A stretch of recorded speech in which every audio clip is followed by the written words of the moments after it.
Late at night in Ohio, Rose and her husband Christopher are looking for their adopted daughter, who sneaks out of the house whenever she has nightmares and sleepwalks. Rose runs through the forest and under a bridge to find Sharon on the edge of a cliff. Sharon looks down and has a vision of a burning place with a girl inside that makes her whisper home. Before she can jump, Rose tackles her to the ground. At the same time, Christopher almost gets hit by cars when he crosses the road to join his family. Sharon keeps squirming on the ground, repeating the words home and Silent Hill like every time she has these episodes. The next day, Rose tells Sharon that she'll take her to Silent Hill to try to solve her issues, even though Sharon never remembers what she said while sleepwalking. Later, when Christopher comes home from work, he keeps calling Rose but she won't pick up. However, he finds her search for Silent Hill on the computer, learning that it's a haunted town in West Virginia and it's full of underground fire. That night, Rose stops at a gas station and notices that Sharon's drawings have changed from cute into horrific things, including a weirdly shaped cross. Rose asks Sharon about it and the girl freaks out because she doesn't remember doing it. As Rose calms her down, Officer Sybil watches nearby. When Rose goes inside to pay, she asks for directions to Silent Hill and the clerk says the road doesn't reach that town anymore. She also tells Rose that her card was declined. Rose immediately calls Christopher, who confirms he blocked the cards and says Sharon will be better at a hospital with medication. Rose just points out that medication never worked and hangs up. Outside, Sybil approaches Sharon to check she's fine, but Sharon knows to ignore strangers. At that moment, Rose comes back and drives away. Moments later on the road, Sybil tries to make Rose pull over. At first, Rose stops the car, however she sees a sign marking the way to Silent Hill and decides to speed up to escape from Sybil. There's a fence blocking the bridge but Rose just drives through it to keep going. As they approach a foggy area, the radio starts screeching with static and Sharon screams in pain as she covers her ears. Suddenly a girl appears in the middle of the road and Rose has to turn the car to dodge, causing the vehicle to slip away and crash. When Rose wakes up, she discovers Sharon is missing and that she's on the outskirts of Silent Hill, where the fog is even thicker and it's constantly raining ash. Yelling her daughter's name, Rose runs down the road and enters the town, which seems to be empty. She sees a small figure running by and Rose follows her into a dark alley. At the same time, a siren starts wailing through town. A heavy darkness takes over the alley and Rose takes out her lighter, which doesn't help much. She hears a voice whispering "Mommy" and keeps on searching until she finds an abandoned stretcher. Someone moves again nearby and Rose follows again, but she freezes when she finds a mutilated person wearing mining gear and hung on the fence by wires that make it bleed all over the floor. Suddenly a monster called Grey Child appears behind her and glows when it tries to touch her. A screaming Rose runs away as more Grey Children show up, but she finds the way blocked by the fence. The Grey Children soon surround her and tear her jacket off as they try to hurt her. Eventually Rose finds an exit and pushes a door to enter a building, however she trips and the children surround her again, trying to grab her to keep her from moving. Rose yells in fear and the children start disintegrating as she passes out. Moments later, Rose wakes up inside an abandoned bowling alley where music is playing. She immediately runs out and tries to leave the town, only to find an abyss of fog cutting the road off. Suddenly Dahlia appears behind her, explaining only the Dark One can let people in or out of Silent Hill. She also shares that she had a daughter called Alessa but she lost her after they made terrible things to her. When Rose shows her a picture of Sharon, Dahlia says that's her child and tries to steal the locket. Rose has to push her off to be able to run away. Meanwhile, Christopher is trying to follow Rose's route and asks a man at the gas station for directions. The man explains that Silent Hill is closed off because the mines are still burning underground, so Christopher has to bribe him to get proper directions. Back to Rose, she manages to find her car in one of Sharon's drawings, which shows a school. The car won't start, so Rose calls Christopher and leaves a message on his voicemail. At that moment, Sybil shows up and arrests Rose, then she tries contacting her station but her radio isn't working. Rose notices the cop is bleeding, so Sybil explains she also crashed and woke up here. In the meantime, Christopher keeps driving while listening to Rose's message, which is mostly static. Eventually he finds the fence that Rose drove through and a bunch of cops blocking the bridge. He explains the situation and Inspector Thomas tells him they found Rose's car at the end of the bridge, but it's empty. Thomas also shares one of his officers is missing and he suspects she's with Rose, so he agrees to help Christopher with his search.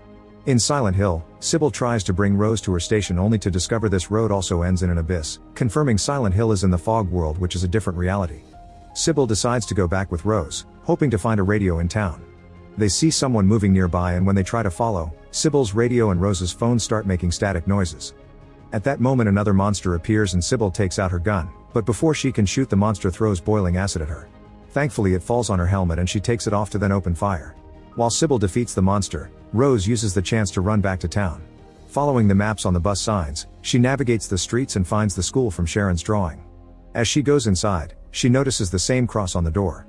She makes it to an office and grabs a set of keys plus a flashlight to continue her search. On the street, Christopher and Thomas pass by on the police car, using the megaphone to find Rose. But since they're in different realities, they aren't hurt. Thomas reveals his father used to own the barber shop and died during the fire in the underground mines, which caused all the locals to leave the town. Some people think this town deserved its end. Back to Rose, she suddenly sees a bird inside a cage and a bunch of miners appear holding it. Rose tries the doors but they're locked, so instead she runs through the backyard and enters a burnt building. She hides in a classroom where she finds 2 fresh handprints on the dust, revealing the word witch written all over the desk. Inside the desk, Rose finds a notebook belonging to Alessa, which triggers a flashback showing all the students calling the girl witch while mocking her and throwing things at her. At that moment Rose sees a girl run by and follows her upstairs into a bathroom, where she hears a girl crying. Rose tries every stall door and in the last one, she's horrified to find the janitor's body wrapped in barbed wire with a piece of a hotel keychain in his mouth. The wall says double dare you with an arrow that points at the mouth, so Rose swallows back her disgust and takes the key. When she leaves the bathroom, she notices the miners coming, so she runs back and locks the door behind her. The miners start pounding on the door, but suddenly the bird gets upset and the group runs away. Then the siren starts again and the room is filled with darkness. Rose uses the flashlight and watches how the bathroom begins to rot and darken. The janitor comes out of the stall and ejects his blood on the wall. Rose starts running, finding more bodies on her way out. Downstairs there are creepers covering every wall and attacking the miners. A screaming Rose takes another corridor that is blocked by a fence, so she goes around the corner and is shocked to find the burning mine. She quickly crosses a bridge and looks up to find a creepy-looking Alessa making more dark drawings before she falls off.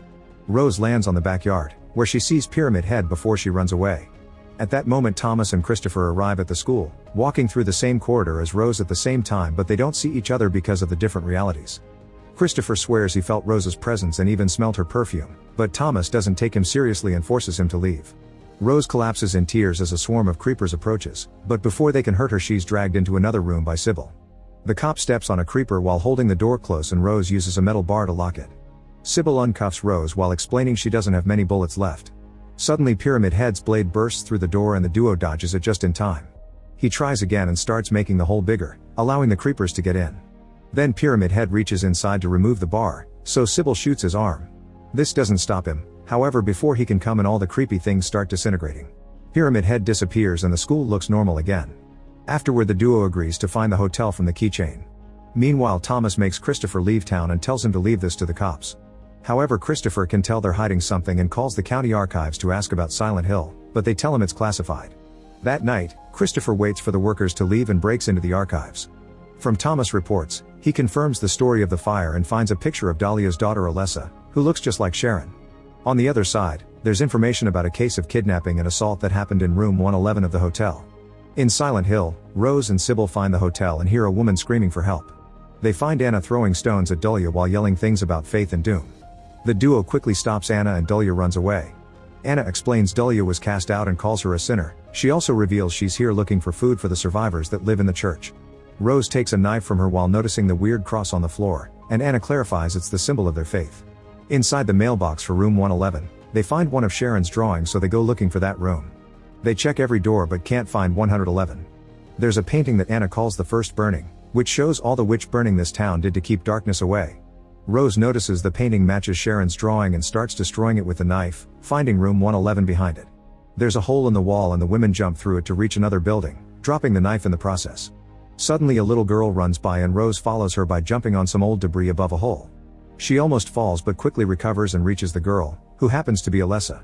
Rose asks about Sharon and Alessa responds by showing the flames on her arms that suddenly grow large. When Rose blinks, Alessa disappears. Sybil finds her and throws a rope to help her jump over the hole again, then Rose shares her conclusion. It was Alessa who made them crash and guided them to this place. While Sybil notices another cross, Anna asks them not to say Alessa's name. At that moment a bunch of birds fly out of the hole and Anna announces they must leave because darkness is coming. The trio runs through the streets as the siren wails again and they make it to the church, which Rose recognizes from the drawings too. Suddenly tons of survivors show up to hide in the church except for Dahlia, who tells Sybil not to follow them because these people are manipulating and deceiving. Anna throws a rock at Dahlia as she calls her a liar, but Rose tries to get information out of her anyway. Soon the darkness starts taking over the place so Sybil drags Rose into the church. A furious Anna stays to throw another rock at Dahlia but she's caught by Pyramid Head, who rips her skin off and throws it at the church's door. Inside, the locals start calling Rose and Sybil witches and try to push them out, ripping off Rose's locket. Sybil shoots her gun to make them back off as the leader Christabella arrives to calm her people down, reminding them the Anna died because she broke the rules and not because of two strangers. For the next few hours, Christabella and the group do nothing but pray. Meanwhile, Christopher visits the orphanage where he adopted Sharon, but the nun in charge refuses to share any details about the baby's past. Christopher snaps and gets aggressive, however he's interrupted by Thomas, who handcuffs him for breaking and entering. Then Thomas explains Alessa died on the night of the fire and that the cult that lives in Silent Hill did horrible things to her. He shows the burn scars on his hands as he explains some kinds of justice are up to God before sending Christopher home, telling him to drop his search or he'll end up in jail. When the darkness hours are over in Silent Hill, Christabella finally talks to Rose and Sybil.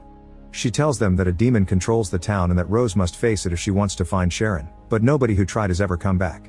Rose is determined to do it anyway, so Christabella and some miners take her and Sybil to the local hospital. She makes Rose memorize the map while explaining that this is the demon's domain and that the darkness lies in room B151. The miners open an old elevator and give Rose a flashlight. Christabella also returns her locket. However, when she sees Sharon's face, she notices she looks like Alessa and accuses Rose of being a witch. She orders the men to stop her, so Sybil fights them while pushing Rose into the elevator. One of the guys reaches inside and grabs Rose by the hair, but Sybil brings him down and closes the door. Unfortunately, when she fires her gun there are no bullets, so the miners surround her and brutally beat her up. At the same time, the elevator goes down and Rose reaches the basement, where she recites the directions she memorized to navigate the corridors. Suddenly she finds a bunch of dark nurses who start to slowly move toward her, but they freeze when Rose turns off the flashlight. She starts sneaking past them, which only goes well for a few seconds. The nurses wake up and try to kill Rose, who dodges their attacks and causes them to hurt each other instead. Rose crawls to go through the group unnoticed and leaves the flashlight behind to keep them distracted, then she can run again. When Rose crosses the door of room B151, she hears Alessa's voice saying she'll be rewarded with the truth and a flashback begins. Alessa grew up without a father and the religious locals judged her for being a bastard, which caused the other kids to call her a witch. Even the janitor was abusive toward her.